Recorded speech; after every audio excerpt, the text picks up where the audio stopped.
So what we tend to do as humans, we look at our bank account and go, can we afford to buy X or Y? Can we afford to pay these bills? And what Profit First does, it leverages that habit and puts some structure around it to make it easier for us. So what I'm going to go through is the 4 principles of Profit First. The first one being use small plates. So if anyone's ever been to a buffet, you will know that we tend to overeat when we go to a buffet because we have more food available to us. When we are served a meal at a restaurant, we only tend to eat what is on that plate.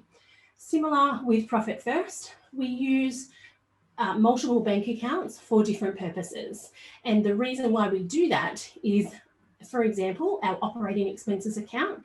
If we have $5,000 in there and we have $6,000 worth of bills, we don't rob Peter to pay Paul. We don't borrow from any other bank accounts. We have to then look at our expenses and see how we can either reduce them.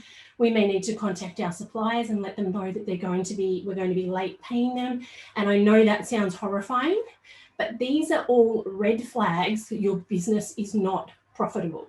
The second one is serve sequentially. So we always, when we do our transfers, our allocations for Profit First, we always transfer to the profit account first, then to our owner's pay account, then to our tax account, and finally to our operating expenses account. Now, the reason why we go Profit First is because we want to make sure we're profitable.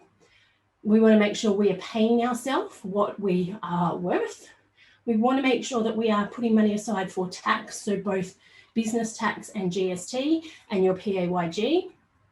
And then what's left is our operating expenses. And as I said, if we've got $6,000 worth of bills and $5,000 there, we need to work on that.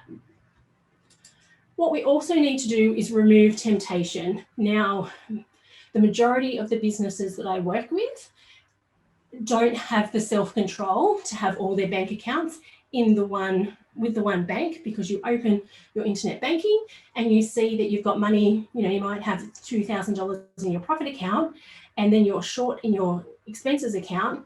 You're going to rob Peter to pay Paul, and that's what we want to avoid.